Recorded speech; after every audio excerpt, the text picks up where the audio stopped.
How many agencies of government today are subjected to notice of disallowance? Do you have a number? How many agencies today? With all due respect to the Before honorable, But that is a question I will leave.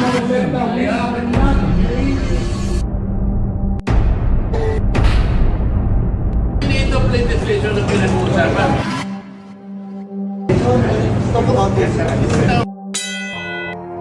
Ang susi, tungkulin, at ang poder ba na ito ay kanilang ginagamit sa lahat ng pagkakataon at sa lahat ng ahensya ng gobyerno? Sana all. Kapansin-pansin na sa mga nagdaang taon, patuloy pong inaaprubahan ng mga mambabatas ang mga budget ng iba't ibang departamento nang hindi man lang pinagpapaliwanag sa nakita ng COA na mga pagkakamali o maging pag-aaksaya ng mga departamentong ito sa pera ng bayan. Hindi sa lahat ng departamento, hindi sa lahat ng 出风口支架别再用了。恩恩怨怨，这人生的道场，来来回回。 sa budget ng Department of Agriculture, Department of Transportation, at ng Department of Public Works and Highways. Mabilis pong lumusot ang mga budget ng mga departamentong ito sa committee budget hearing nang hindi man lamang halos pinagpapaliwanag ang mga kalihim ng mga departamentong ito sa mga nadiskubre ng COA na mga irregular na paggasta sa pondo ng pamahalaan. Kasama na rito ang sinasabing Notice of Disallowance. Ang pinagbabasihan po namin dito ay ang pinakahuling available COA report at ito'y taong 2022. Hango po ito sa kanilang website na available lamang na COA report. Sa Agriculture Department,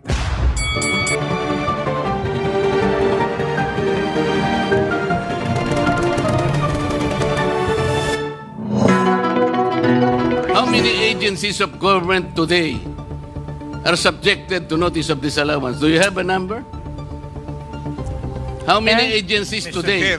with all due respect to the Before honorable, But that is a question I will leave, and I will Yes. terminate my, But- my manifestation, Madam. Yes, but I will. I believe, would like Mr. to Chair, that respond. this is still my time. Yes, but I would like to respond to your manifestation, Congressman Marcoleta. Parliamentary Let inquiry, me. Mr. Chair.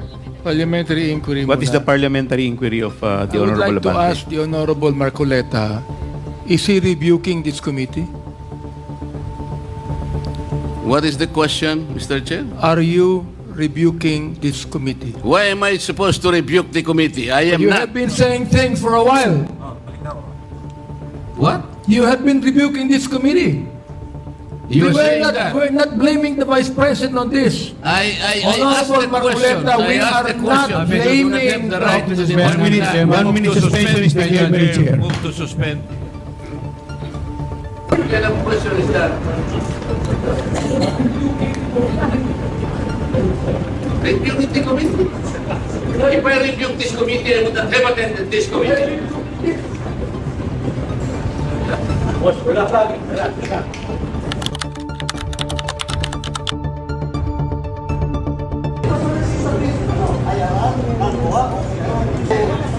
Wala ka na naman sa akin kasi hindi ka naman kumagin.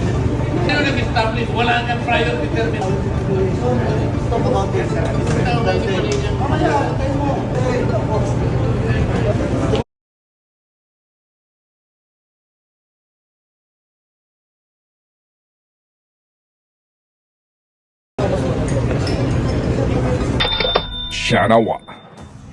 Siya nawa na totoong gumagana ang prinsipyong ito ng check and balance sa demokrasyang umiiral daw sa bansang ito.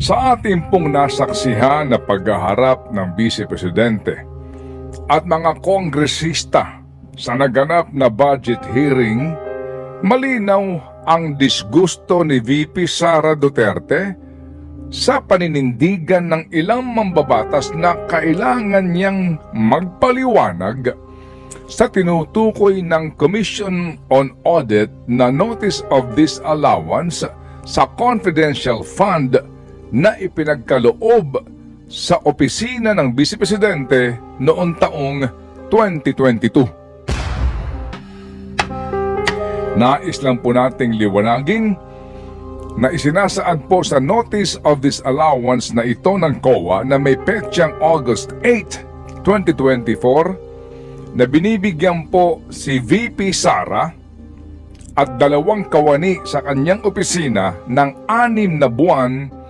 para sagutin at itama ang umano'y disallowance o maling paggamit sa halagang 73 million pesos, 287,000 na bahagi po ng confidential fund. Hindi pa nga po ito pinal at maaari pang humantong na naman sa kataas-taasang hukuman ang naturang usapin. Ngunit, hindi kailanman maipagkakait sa mga mambabatas ang kanilang karapatan at kapangyarihan na mag-usisa sa naging paggasta ng Office of the Vice President sa loob lamang ng 11 araw sa 125 million pesos na kabuuan ng confidential fund na ibinigay sa kanyang tanggapan noong taong 2022. Naging susi ang COA audit report para maitulak ng ating mga kagalang-galang na mga kongresista ang kanilang tungkulin at poder sa prinsipyo ng checks and balances. Subalit, ang susi, tungkulin, at ang poder ba na ito ay kanilang ginagamit sa lahat ng pagkakataon at sa lahat ng ahensya ng gobyerno? Sana all.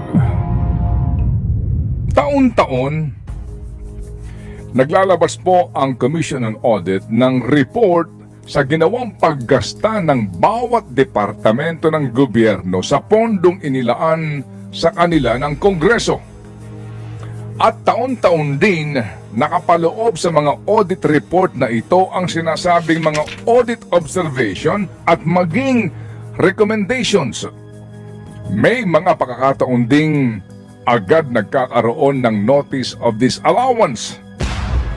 Datapwat ang mga nakadetalyeng audit observation sa mga departamento ng pamahalaan ay maaari nang maging daan para kilatisin ng mabuti ng mga mambabatas ang hinihinging panibagong pondo ng mga departamentong ito sa panahon ng budget hearing. Pero kapansin-pansin na sa mga nagdaang taon, patuloy pong inaaprubahan ng mga mambabatas ang mga budget ng iba't ibang departamento nang hindi man lang pinagpapaliwanag sa nakita ng COA na mga pagkakamali o maging pag-aaksaya ng mga departamentong ito sa pera ng bayan. Hindi sa lahat ng departamento, hindi sa lahat ng pagkakataon. Gawin nating halimbawa ang mga naging pagdinig na ginawa kamakailan lamang sa budget ng Department of Agriculture, Department of Transportation at ng Department of Public Works and Highways. Mabilis pong lumusot ang mga budget ng mga departamentong ito sa committee budget hearing nang hindi man lamang halos pinagpapaliwanag ang mga kalihim ng mga departamentong ito sa mga nadiskubre ng COA na mga irregular na paggasta sa pondo ng pamahalaan. 玉山 Unicar 3大方案由你选，简单选，任意选。 Kasama na rito ang sinasabing Notice of Disallowance. Ang pinagbabasihan po namin dito ay ang pinakahuling available COA report. At ito'y taong 2022. Hango po ito sa kanilang website na available lamang na COA report. Sa Agriculture Department, 942,610,000 ang kabuuang halaga ng Notice of Disallowance. Ito'y para sa iba't ibang mga bureau sa ilalim po ng DA na gumasta sa pera ng kagawaran ng hindi naaayon sa batas. Naglabas din ang COA ng Notice of Suspension ng mga proyekto ng departamento na ang total na halaga ay higit sa 5 billion pesos. Ang Notice of Suspension ay inilabas po ng COA o ang Notice of Suspension po'y nilalabas ng COA kapag may question sa legalidad at kaayusan sa pagpupundo at pagpapatupad sa proyekto ng pamahalaan. Habang sa Department of Transportation, 1,402,427,000 mahigit ang halaga ng Notice of Disallowance. Maliban dito, nasita ng COA ang 3 proyekto ng DOTR na hindi napakikinabangan na nagbubunga sa pag-aaksaya sa pera ng bayan. Ang kabuuang halaga ng 3 proyektong ito ay 7 billion mahigit na pera ng bayan. Kasama sa mga proyektong ito ay ang 48 Dalian trains na nagkakahalaga ng higit sa 3.7 billion pesos. Sa DPWH, 5 billion 318,192,000 mahigit ang kabuuang halaga ng Notice of Disallowance. Maliban dyan, meron pong 2,395 na mga locally funded projects na ang kabuuang halaga ay higit sa 96.2 billion pesos ang hindi naipatupad ng maayos, nagkaroon ng matagal na pagkakaantala sa pagpapatupad at ang iba'y hindi pa matapos-tapos. At heto pa, sa 653 na mga infrastructure projects ng DPWH na ang kabuuang halagay 20.7 billion pesos, nakita ng mga auditors ang ilang mga depekto sa proyekto. Kung susumahin, ang technical defects na ito ay nagkakahalaga ng higit sa 369 million pesos. Pero ano pa nga ba? At mabilis pong nakalusot sa pagdinig ang budget ng mga departamentong ito. Walang masinsinang pagbusisi kung papaano tinugunan ng mga pinuno ng mga kagawaran na ito ang adverse findings ng COA.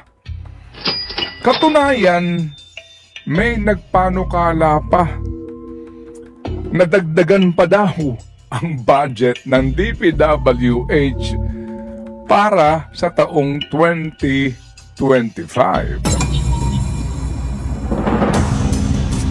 Check and balance. Power of the purse.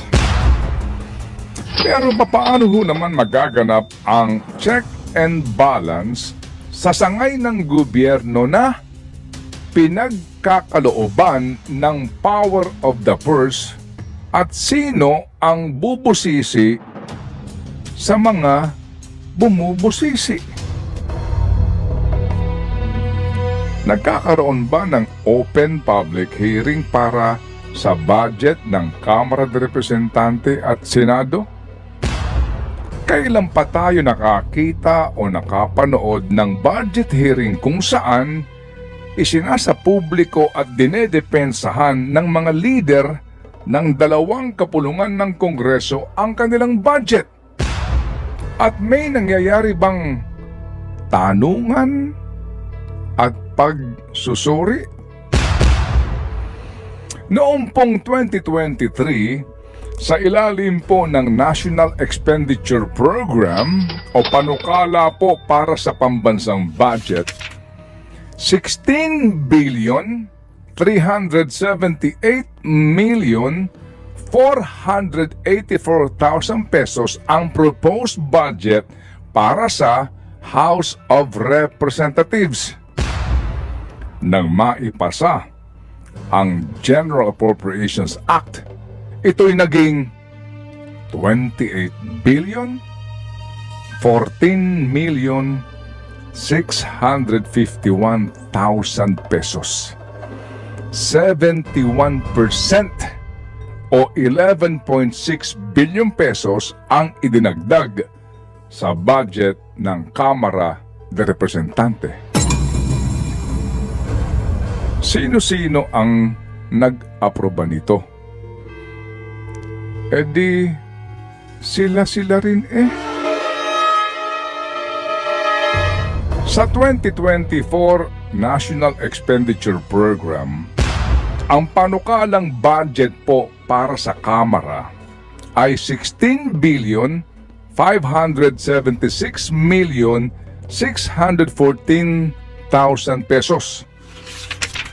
Sa final version ng 2024 GAA, ang budget ng Kamara ay naging 28 billion 692 million 977,000 pesos.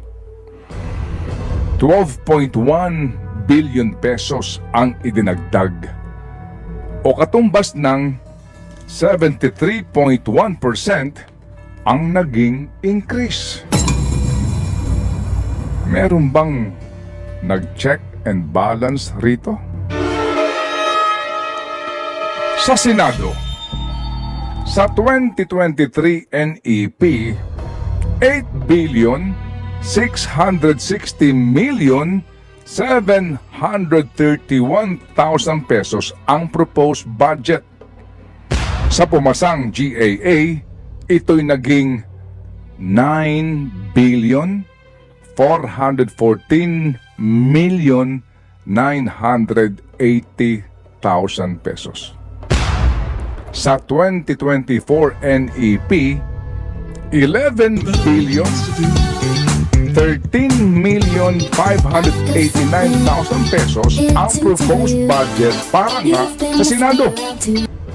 Ang naging approved budget ngayong taon para sa mataas na kapulungan ng Kongreso ay 13 billion 8 million 421,000 pesos o dagdag na 18.1%,